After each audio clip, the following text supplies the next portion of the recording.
Alam niyo po mga kapatid, ayoko na magsalita pa bilang paglalarawan sa kanyang kalidad bilang aktres. Siguro po ang mas magsasalita ngayong hapon para sa kanyang talento ay ang mga tropeyo na nandito at nakapalibot sa kanyang bahay ngayon. Mula noon hanggang ngayon, ang nag-iisang Jacqueline Jose. Magandang hapon sa'yo. Magandang hapon, Tita Christy. Alam mo, kumusta ka na ngayon? Sabi nga nila, there's always a rainbow after the rain. Tama. So, ito na yung rainbow sa buhay ko. The baby's good, Andy's good.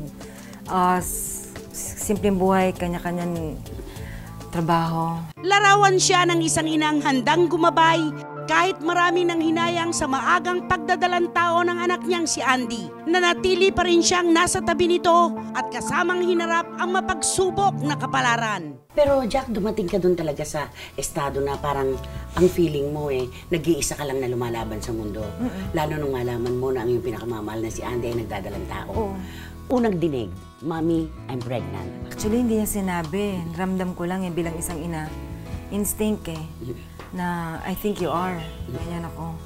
No, I'm not. Deny pa dahil hindi rin niya siguro alam kung paano niya sasabihin. At ito yung mga panahon din na ang akala mo ikaw lang talaga ang lalaban. Pero dumating din si Mark, sumama din at siyempre anak niya yon. Pinabayaan ko lang sila. Nagtawagan sila. In fact, ako ang unang nagsabi kay Ralph, ganun pala yon. Kahit na hindi kayo okay ng iyong ex. Kapag may problema pala yung anak niyo, ang instinct mong tawagan, yun. Siya pa rin. Ano yung unang naramdaman mo, Jane, nung makita mo yung apo mo? Mixed emotion Masarap. Tapos, Andy, are you okay? Mixed emotion. Pero syempre, the love was automatically there. Naging maganda man ang bunga ng mga paghihirap na kanilang pinagdaanan. Mukhang hindi pa rin malilimutan ng aktres ang iba pang mga personalidad na sumubok sa katatagan ng kanyang anak. Hindi mo pa binubuksan ang puso mo para sa isang magandang komunikasyon doon sa ama ng iyong apo? Hindi Kasi sinara na nila mula't mula pa Sila ang nagsara sila ang nag-abandon. Maraming sinabi. Maraming masasakit na salita sa anak ko. The last time I saw Albie on television, ang sinasabi niya, kapag kailangan mo ako, nandito lang ako. Sabi ni Andy, hindi ko gagawin yun dahil hindi naman kita kailangan. Inabandon niya Gusto pa nila ng DNA. At saka nung nag-pregnancy test silang dalawa, magkasama sila Okay. Nung positive, I want out. Gumanon agad siya So, mula pa lamang nung malaman nila na positibo, out umout na siya. Ngayon laging malinaw ang kwento na talagang open kayo sa ano paman. Ano ngayon ang saktong saloobin ng anak mo tungkol kay Albie? Wala siyang sinasabi, although may naririnig ako na hindi niya pagkakaitang bata dahil ayaw niyang si Gabriel, kaya kay Gabriel siya nakafocus na walang makilalang ama. Pero kung hindi sila lalapit at wala silang gagawing paraan, wala kaming magagawa. Mabuti pa ang iba nananalangin ng anak at ibinibigay. Eto na yun. Bakit tinatalikuran, di ba? Yun ang unang tumulay sa isip mo noon. Binanggit pa nga niya kay Andy na get rid of that baby, sisirain niya ng karir ko. Wow! Hindi ba ang dapat ng unang magsalita Si ng Andy. anak mo? Dahil may pinatunayan na. At isa pang pangalan ang nalalagay ngayon na pumapagitna raw sa naging relasyon ni na Albie at Andy na agad-agad namang binigyang linaw ni Jacqueline. Saan pumapasok dito yung kwento tungkol kay Jake Estrada? Ersito. Kay Hercito. Andy and Jake has been friends ever since. Pero si Albie yung pinili niya. Ganun ang sitwasyon. Nanliligaw si Jake at first. Pero si Albie ang pinili niya. Pero hindi ba napakaganda rin ang puso ni Jake? Alam mo, sa kabaitan at sa pagpapalaki, wala akong masasabi sa batang yun, sa pamilya niya. Napakabait na bata. Para pag-isipan din ng kabila na baka si yung ama, nagdududa sila, nagkakamali sila dahil hindi pinalaki ng mga magulang Si Jake. Na katulad ng si Albie. So, ibig sabihin si Jake nang pumasok ay nung down na down ng anak mo, walang overlap na sinasabi nila, walang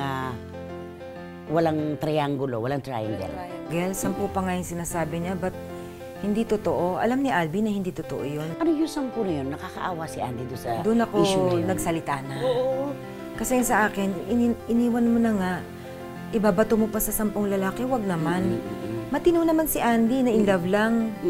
Pero hindi siya playgirl. Marami mang hinanakit ang nasa puso pa rin ng magaling na aktres. Unti-unti na raw niyang naipagpasa Diyos na lang ang kapalaran ng kanyang anak at apo. At masaya na rin siya dahil bukod sa napipintong pagbabalik ni Andy sa showbiz, maging siya rin ay nabigyan ng pagkakataong gumanap sa isang bigating proyekto. Alam mo, pag pinapanood ko yung Valiente, parang gusto ko Lunes na, Feb 13 na, para mapanood ko na kasi ang lawak-lawak ng scope, ano?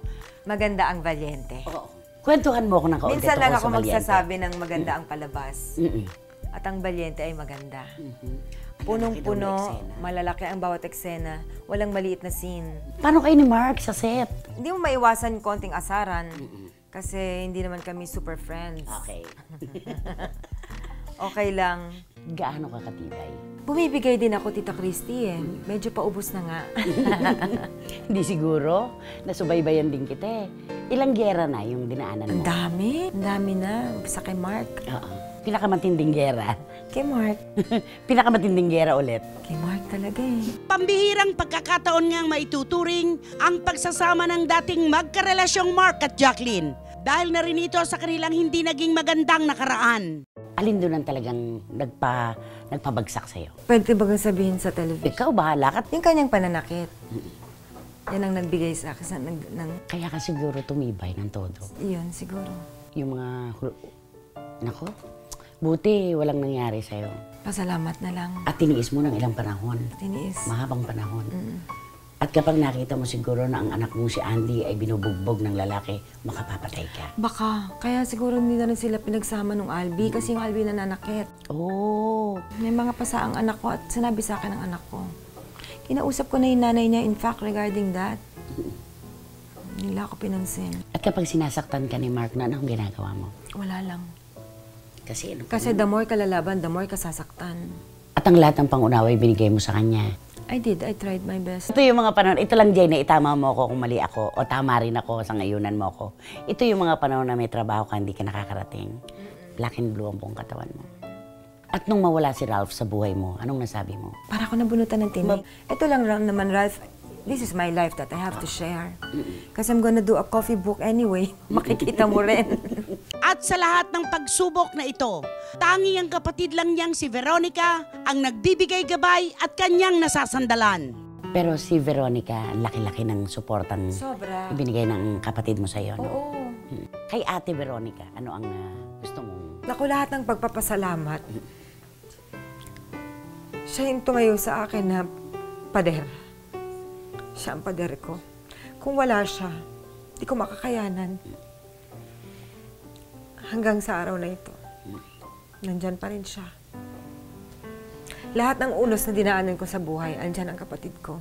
At ang pinakamatindi, unos mo yan. Pero may unos din siya. May unos din siya. Oo. Pero nababahaginan ka niya ng panahon.